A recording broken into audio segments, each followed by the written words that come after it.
Welcome to thriller explorer, जहां पर हम तुम्हें हर दिन एक नया ट्विस्ट, टर्न और सस्पेंस का ब्रेकडाउन देते हैं। और आज हम बात करने वाले हैं 2023 की एक blockbuster Malayalam crime mystery thriller movie Ibrahim Ozler की। फ्रेंड्स, ये मूवी एकदम ही पैसा वसूल है। मर्डर मिस्ट्री, इमोशन ड्रामा और माइंडफुल ट्विस्ट का भरपूर मजा।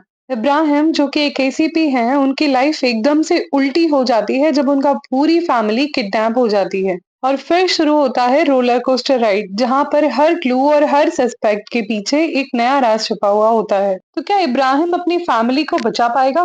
क्या किलर का पूरा प्लान होगा? और क्या ये सबके पीछे कोई बड़ा कॉन्स्पिरेसी है? तो दोस्तों, इस वीडियो में हम आपको इस मूवी का फुल ब्रेकडाउन देने वाले हैं, scene by scene, twist by twist. अगर आपको सस्पेंस या थ्रिलर मूवी पसंद है तो ये वीडियो बिल्कुल मिस मत करना। और हाँ, लाइक और सब्सक्राइब करना बिल्कुल मत भूलना, क्योंकि हम ऐसी ही मजेदार मूवीज और सीरीज का फुल ब्रेकडाउन लेकर आते रहते हैं।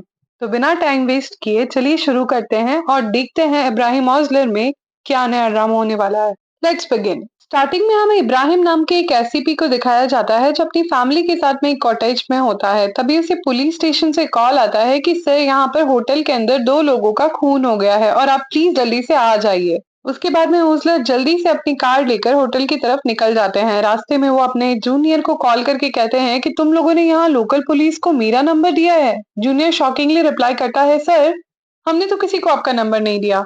ये सुनते ही ओजलर को समझ में आता है कि वो कॉल सिर्फ उसकी फैमिली से दूर भेजने के लिए था। और उसके बाद में ओजलर भागते हुए कॉटेज में वापस आ जाते हैं और वो नोटिस करते हैं कि घर में सभी चीजें इधर उधर बिखरी हुई है और उनकी बीवी और बेटी दोनों ही मिसिंग है। इब्राहिम अब दोनों को ढूंढने की बहुत कोशिश करते हैं, लेकिन उनके बारे में कुछ भी पता नहीं चलता। उनकी फैमिली उन्हें नहीं मिलती, जिसका मतलब साफ था कि किसी ने उन्हें किडनैप कर लिया है। तभी अचानक से उनकी आंखें खुल जाती है और हमें पता चलता है कि ये सब कुछ बस एक हादसा था जो इब्राहिम के साथ 3 साल पहले हुआ था। और उसके नाइटमेयर्स आज भी उन्हें आते हैं। और ओसलर अब डिप्रेशन में चले जाते हैं और बार बार विनीत नाम के क्रिमिनल के कन्फेशन वीडियो को देखते रहते हैं। असल में 3 साल पहले इब्राहिम ने विनीत को एक ड्रग केस में अरेस्ट किया था। उसके बाद बदला लेने के लिए विनीत ने इब्राहिम की फैमिली को किडनैप किया और उन्हें मार के उनकी बॉडी के टुकड़े करके उन्हें दफना दिया। लेकिन विनीत को ये याद नहीं था कि उसने उन्हें कहाँ पर दफनाया, क्योंकि उस वक्त वो ड्रग्स के नशे में था। अब इब्राहिम के पिछले 3 साल से हर कुछ समय में विनीत से मिलने जाता है जेल के अंदर, जहां पर वो उसके लिए अच्छा अच्छा खाना लेकर जाता है ताकि इसी बहाने वो उससे पता कर सके कि उसकी फैमिली की बॉडी कहाँ पर है।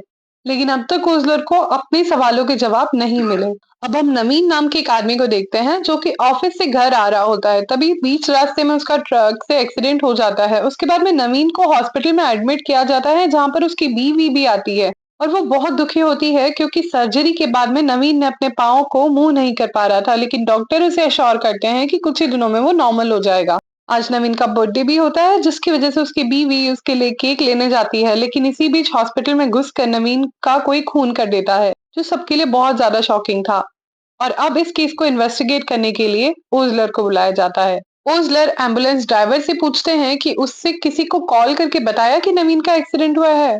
उन्हें पता चलता है कि किलर ने ही नवीन का एक्सीडेंट करवाया था और वो ही चाहता था कि नवीन इसी हॉस्पिटल में एडमिट हो।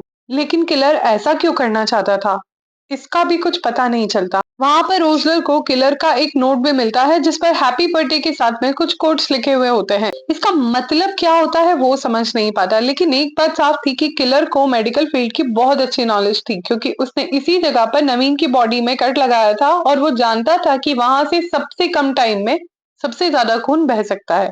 ओसलर अब नवीन के फादर शिव कुमार से मिलते हैं, ये जानने के लिए कि नवीन का कोई दुश्मन था या नहीं। शिव कुमार से उन्हें पता चलता है कि नवीन का ऐसा कोई दुश्मन नहीं था और वो बहुत ही शांत स्वभाव का बच्चा था।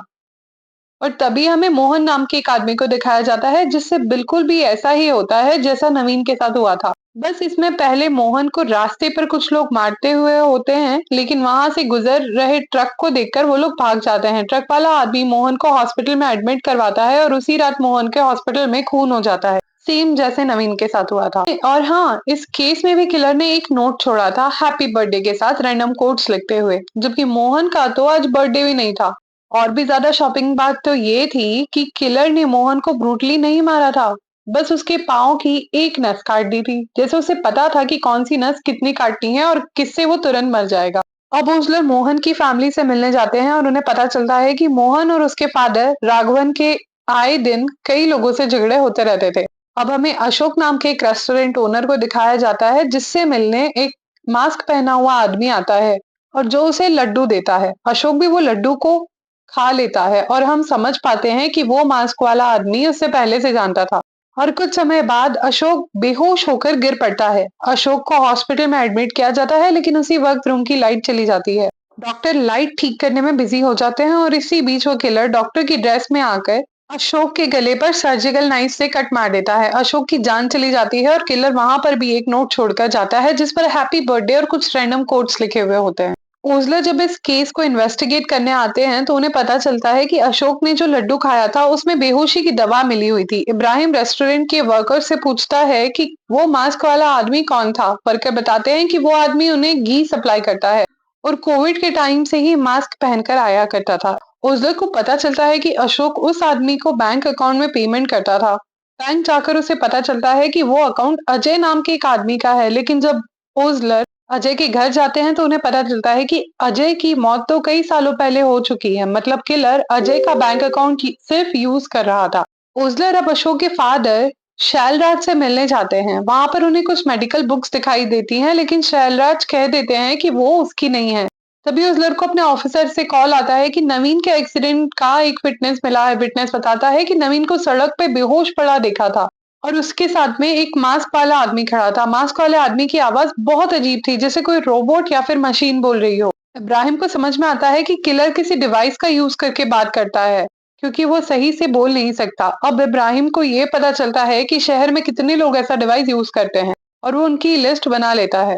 उस लिस्ट में कृष्णदास नाम का एक आदमी सस्पिशियस लगता है क्योंकि कृष्णदास का घर अजय की गली से थोड़ी ही दूरी पर था। जब ओजलर कृष्णदास के घर जाते हैं तो वहां पर उनकी माँ बताती है कि कृष्णदास कभी कभी ही घर आता है। 1990 से पहले वो एक अच्छा सिंगर हुआ करता था, लेकिन एक ऑपरेशन में डॉक्टर्स की गलती की वजह से उसकी आवाज चली गई। और ओजलर को पता चलता है कि कृष्णदास और किलर के नोट्स में एक लिंक है। वो लिंक ये है कि कृष्णदास का ऑपरेशन एक गवर्नमेंट मेडिकल कॉलेज में हुआ था और किलर जो कोड्स यूज कर रहा है वो भी उसी कॉलेज की दीवारों पर लिखे हुए होते हैं। अब कहानी आगे बढ़ती है और हमें ओजलर को वहां पर ये पता चलता है कि एक टाइम में शिव कुमार शैलराज जिनके बेटों की अभी अभी मौत हुई है, दोनों ही एक साथ उसी मेडिकल कॉलेज में पढ़ते थे। अब कॉलेज के एक डॉक्टर से ओजलर बात करता है जो उस समय शिव कुमार के ही बैच का था। डॉक्टर उसे बताता है कि शिव कुमार और शैलराज के दो दोस्त और थे, अलेक्जेंडर और जावी। ये चारों दोस्त और पीजी बैचमेट्स भी थे। इससे उजलर को अंदाजा हो जाता है कि अगला हमला अलेक्जेंडर और जावी पर ही होगा। अब इस वक्त तक उजलर को ये भी पता चल जाता है कि किलर कोई एक नहीं बल्कि दो आदमी हैं जो मिलकर किलिंग कर रहे हैं, क्योंकि एक ही वक्त पर एक व्यक्ति दो जगह पर हो ये इम्पॉसिबल है। अब इब्राहिम आगे से अलेक्जेंडर से वीडियो कॉल पर बात करता है और उस वक्त फॉरेन में होता है। इब्राहिम उसे बचकर रहने को कहता है। ये बात वो जावी से भी कहता है लेकिन जावी उसकी बातों पर उतना ध्यान नहीं देता। आगे हम नोटिस करते हैं कि अलेक्जेंडर फॉरेन से इंडिया लौट आया है और इब्राहिम उससे मिलने जाता है। वहां पर अगले दिन कृष्णदास अपने कुछ दोस्तों के साथ अलेक्जेंडर को किडनैप कर लेता है।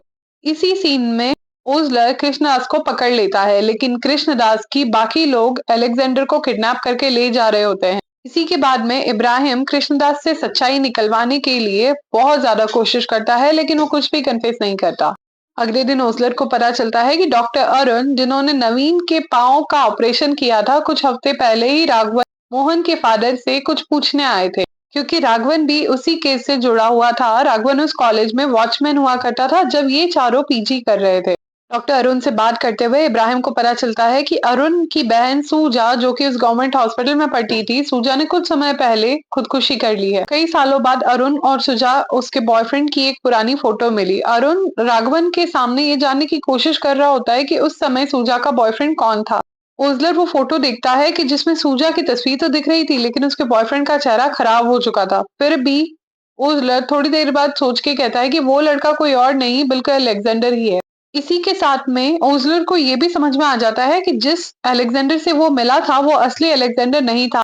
असली अलेक्जेंडर ने तो जावी को किडनैप कर लिया है और उसकी बॉडी पर एक मार्कर से निशान लगाकर उसे सर्जिकल नाइफ से कट मार दिया है। अलेक्जेंडर ये सब उसी कॉलेज में कर रहा था जहां पर लोग पढ़ते थे। तभी वहां पर ओजलर आ जाता है और अलेक्जेंडर को अरेस्ट करते हुए जावी को बचा लेता है। अब ओस्लर अलेक्जेंडर को कैमरे के सामने बैठाता है और उससे सच बताने को कहता है। अलेक्जेंडर सच बताना शुरू करता है और कहानी फ्लैशबैक में चली जाती है। फ्लैशबैक में अलेक्जेंडर, जावी, शिव कुमार और शैल राज चारों दोस्त थे। सुजा फर्स्ट ईयर एमबीबीएस में आई थी। शिव कुमार ने सुजा को प्रपोज किया लेकिन सुजा ने उसे इग्नोर कर दिया। अलेक्जेंडर सभी प्रोफेसर्स का फेवरेट था लेकिन जावी के मन में उसके लिए जेलसी थी। एक दिन कृष्णराज, जो एक अच्छा सिंगर था, सर्जरी के लिए अलेक्जेंडर और जावी के पास में आया। लेकिन जावी ने जानबूझकर गलत प्रोसीजर फॉलो किया जिससे कृष्णदास की आवाज चली गई। अलेक्जेंडर को कॉलेज से निकाल दिया गया और शिव कुमार तो पहले से ही अलेक्जेंडर के ऊपर काफी गुस्सा हो रहा था क्योंकि उसे सूजा पसंद थी, लेकिन अलेक्जेंडर और सूजा दोनों प्यार में थे। अब तीनों की जलन मिलकर एक दिन अलेक्जेंडर को रात में कॉलेज में बुला लेते हैं और उसे बहुत मारते हैं, जिसमें अलेक्जेंडर को बुलाने में राघवन उनकी मदद करता है। और राघवन यानी वो वॉचमैन, तीनों लोग अलेक्जेंडर को बेहोशी की हालत में कार में बिठाकर उसका एक्सीडेंट करवाते हैं और ऐसा दिखाते हैं कि उस एक्सीडेंट के कारण सिर्फ और सिर्फ अलेक्जेंडर है। अब इसी एक्सीडेंट के कारण अलेक्जेंडर कोमा में चला जाता है, जिसके पीछे जावी प्रोफेसर के पास जाकर कृष्णदास की सर्जरी में हुई मिस्टेक का पूरा ब्लेम अलेक्जेंडर के ऊपर डाल देता है, जिससे अलेक्जेंडर को हमेशा के लिए कॉलेज से निकाल दिया जाता है और जावी का सस्पेंशन खत्म कर दिया जाता है। वहां दूसरी तरफ अलेक्जेंडर इतने टाइम तक कोमा में रहता है कि एक वक्त पर डॉक्टर उसके लाइफ सपोर्ट सिस्टम को निकाल देने तक की बात करते हैं।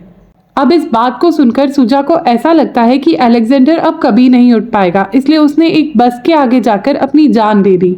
पर किस्मत को तो कुछ और ही मंजूर था। इसके कुछ ही समय बाद में अलेक्जेंडर कोमा से बाहर आ गया, लेकिन वो मेडिकल कॉलेज की सभी बातों को भूल गया था और अब उसे कुछ समझ में ही नहीं आ रहा था कि वो क्या कर रहा है। फिर 3 साल पहले अलेक्जेंडर को एक बार टीवी पर कृष्णदास का इंटरव्यू देखा, जिसमें उसे सिंगिंग टैलेंट की बात करी जा रही थी, जो कि कुछ मेडिकल पीजी स्टूडेंट की वजह से बर्बाद हो गई। जिसको देखते ही देखते अलेक्जेंडर को सारी पुरानी बातें याद आने लगी, जिसके बाद जाकर उसने कृष्णदास को सब कुछ सच सच बताया कि उसकी आवाज किसकी वजह से गई है। और फिर दोनों ने ही उन तीनों से बदला लेने का फैसला किया और दोनों ने सोचा कि कोई भी आसान मौत उन लोगों को नहीं देनी चाहिए, क्योंकि उन्हीं की वजह से सूजा ने अपनी जान दे दी। इसीलिए दोनों ने उनके बच्चों को मारने का फैसला किया, जिसे देखकर वो जिंदगी भर तड़प तड़प कर मर जाएं। पर जावी के टाइम पर कृष्णदास ने यह फैसला किया कि वो लोग जावी को ही मारेंगे, उनके बच्चे को नहीं। अब पूरा सच जानकर इब्राहिम बहुत ज्यादा दुखी हो जाता है, क्योंकि अब उसे सच पता चल जाता है कि असली गुनहगार कौन है,